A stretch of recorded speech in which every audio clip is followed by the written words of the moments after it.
Сәлеметсіңдер ме балалар?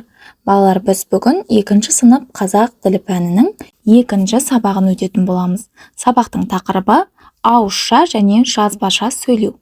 Балалар, біз бұл сабақта ауызша және жазбаша сөйлеу түрлерін білетін боламыз. Сонымен қатар мәтіннің мазмұнын анықтауға бағытталған сұрақтар құрастыратын боламыз және ол сұрақтарға жауап беретін боламыз.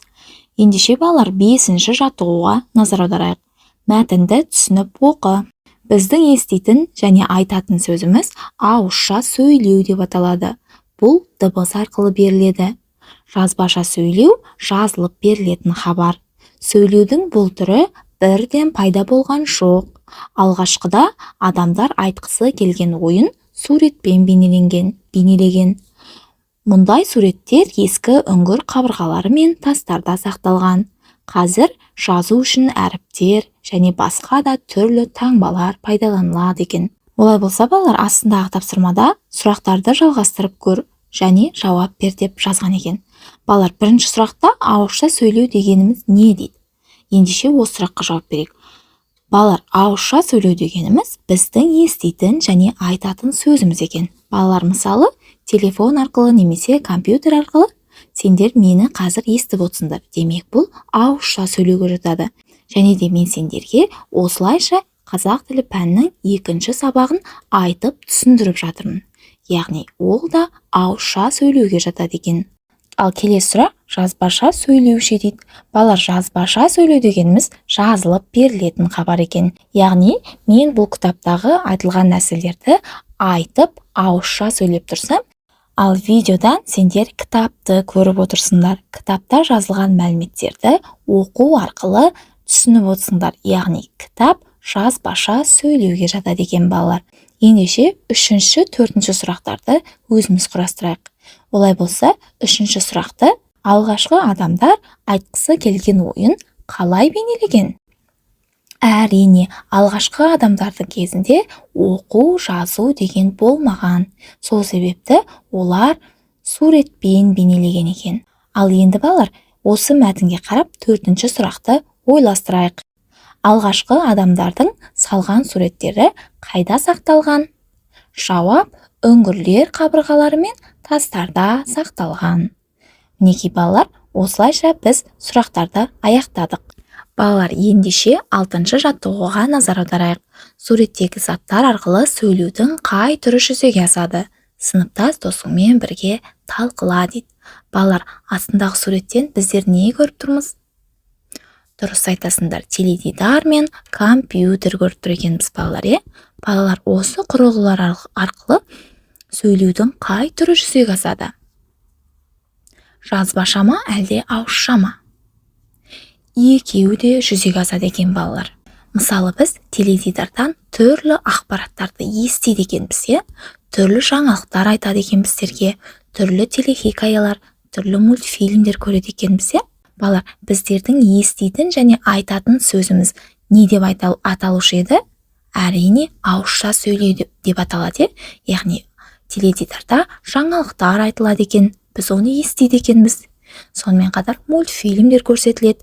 Біз оларды, мультфильмдегі кейіпкерлердің сөздерін естиді екенбіз. Яғни, біз естиміз және олар айтады. Бұл ауызша сөйлеуге жатады екен.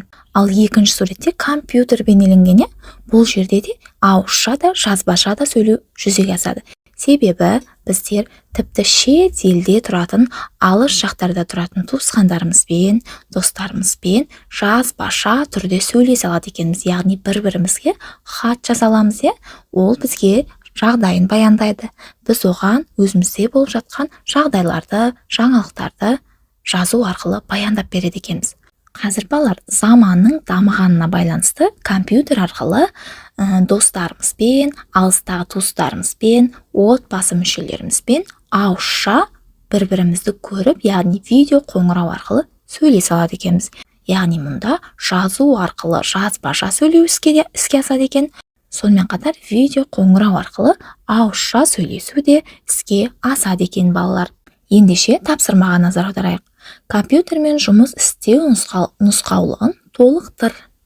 Бұл жерде балалар, бірінші экранға жақын отырма, қисаймай тік отыр, қалған үшінші және төртінші нұсқаулықты өзіміз толықтыруымыз керек екен. Мысалы балалар, компьютер алдында ұзақ отырма деуімізге болады. Және де төртінші, компьютер құрылғыларын дымқыл қолмен, яғни су қолмен ұстама деп толықтыруымызға болады екен балалар. Кез келген электр тоғымен жұмыс жасайтын құрылғыларды су қолмен, дымқыл қолмен ұстауға болмайды екен балалар, иә? Ендеше балалар, жетінші жаттығуға назар аударайық. Жұмбақтар мен шешуіндегі заттарды сәйкестендір. Балалар, ол үшін біз мұнда екі жұмбақ берілген екен, солардың жауабын тауып алайық. Сөзі дана, үні жоқ, сөйлемейді, тілі жоқ. Қолыңа алсаң шешен, ақылы асқан көсем. Балалар, бұл не деп ойлайсыңдар? Сөзі дана, бірақ үні жоқ, ешқандай дыбыс шығармайды екен. Сөйлемейді, тілі жоқ дейді, яғни сөйлей алмайды екен. Бірақ қолыңа алсаң шешен, ақылы асқан көсем дейді. Қолыңа алсаң, ішінде түрлі нәрселер бар екен, түрлі керекті ақпараттар, пайдалы ақпараттар бар екен. Ол не деп ойлайсыңдар балалар? Мына суретте екі түрлі зат беріліпті. Біріншісі радио, астындағы кітап. Жұмбақтың жауабы қайсысы деп ойлайсыңдар?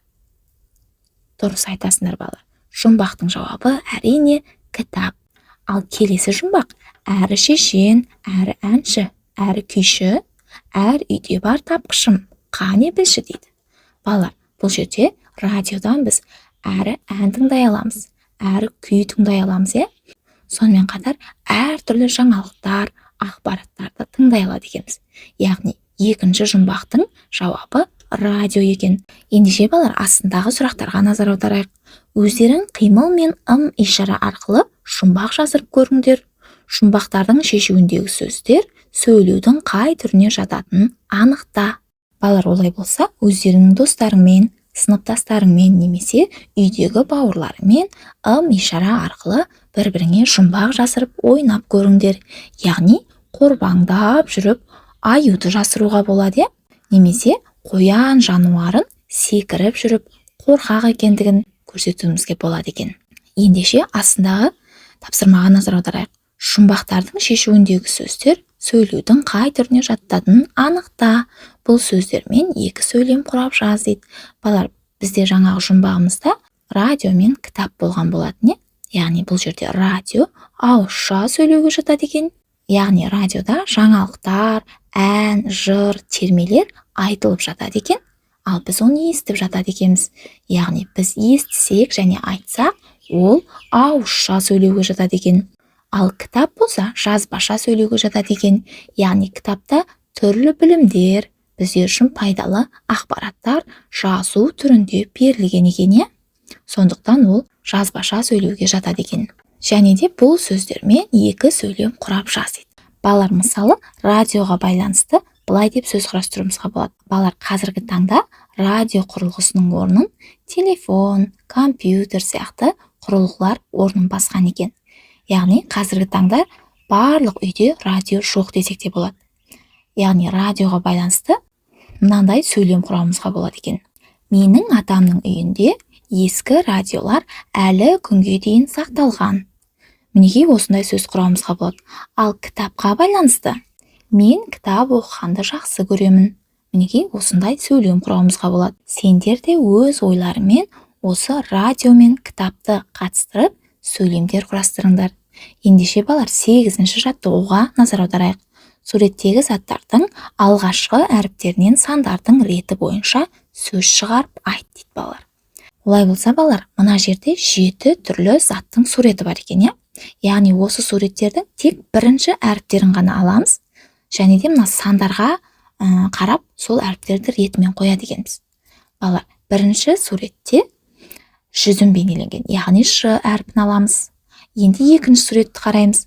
Екінші суретте алма берілген, яғни ең бірінші әрпі қандай? Алма деген сөздің а әрпі. А әрпін аламыз, міне осылай астына жаза береміз. Үшінші суретте зымыран бейнеленген, яғни оның да алғашқы әрпін аламыз, яғни з әрпі. Енді төртінші сурет табу керек біз. Төртінші суретте қандай жануар бейнеленген? Су жануары, балық бейнеленген. Балық сөзінің ең бірінші алғашқы әрпі қандай? Дұрыс айтасыңдар. Б әрпі. Б әрпін жазамыз. Енді 5-ші сурет табуымыз керек. 5-ші сурет қайда екен? Дұрыс айтасыңдар. 5-ші суретте ал мұрт бейнеленген. Ал мұрт сөзінің ең алғашқы әрпі қандай? А әрпі. А әрпін жазамыз. Енді 6-ші сурет табуымыз керек балалар. 6-ші сурет қайда? 6 деген санның тұсында бізде қандай зат тұр екен? Шана тұр екен, е? Ендеше шананың ең алғашқы әрпі қандай? Ш әрпі екен. Мінекей ш деп жазамыз.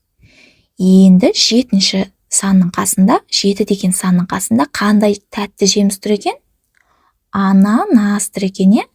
Ендеше ананас сөзінің алғашқы әрпі а. Мінекей балалар, біздің сөзіміз дайын болды. Бәріміз бірге оқайықшы. Қандай сөз шықты екен? Жазбаша. Мінекей жазбаша деген сөз шықты балалар. Жарайсыңдар балалар. Ендеше бұл жаттығудың астында бізге мынандай тапсырма берілді. Ауызша сөзін осы тәрізді суреттердің көмегімен құрастырып көр дейді балалар. Балалар, біз қазір жазбаша деген сөзді таптық. Енді біз осылайша ауызша деген сөзді өзіміз құрастыруымыз керек екен. Мінекей балақай, мен бұл тапсырманы осылай орындадым. Қанекей, бірге табайықшы. Бір санның қасында қандай жануар тұр екен? Аю. Жарайсыңдар, а деп төменге жазамыз. 2 санның тұсында уыз, біздің уысымыз. Біз 2 қолымыз бір-біріне қосқан кезде ол уыс болып саналады балалар, е? Яғни бір уыс бір уыс бидай дейміз, е? Мінекей осы уыс деп аталады екен. Яғни уыс сөзінің ең алғашқы әрпі у. Ендеше у әрпін астына жазамыз. Енді балалар, суретте не көріп тұрмыз? Ыдыстарды көріп тұрмыз балалар, е? Ыдыстарды көріп тұрмыз. Ыдыс сөзіндегі ең алғашқы әріп қандай балалар? Әрпі, е? Яғни деп төменге жазамыз. 4-ші суретте не көріп тұрмыз? Қандай жануар екен балалар? Жабайы жануар зебра. Зебралар жабайы жануарларға жатады. Себебі зебраларды адамдар қолға үйретпейді. Яғни қолға үйретіп өз аулаларында өсірмейді екен. Яғни бұлар ормандарда өмір сүреді екен, е? Зебра сөзіндегі ең алғашқы әріп з. Мінекей з-ны төменге жазамыз. Келесі 5-ші суретте не көріп тұрмыз? Шоколад, е? Бәріміз жақсы көретін шоколад деген тәтті. Шоколад сөзіндегі ең алғашқы әріп қандай екен? Ш. Ш-ны астына жазамыз. Келесі ананас. Ананас сөзіндегі ең алғашқы әріп а. Мінекей балалар, төменге жаздық. Енді бәріміз бірге оқиықшы. Қандай сөз шықты балалар? Ауызша. Дұрыс айтасыңдар балалар. Тапсырмада берілгендей, біз ауызша сөзін осылай суреттер арқылы құрастырдық балалар. Балалар, олай болса, сендер де осындай суреттерді пайдаланып, ауызша деген сөзді құрастырып көріңдер. Ендеше біздің бүгінгі 2-ші сабағымыз өз соңына жетті. Келесі 3-ші сабақта кездескенше балалар.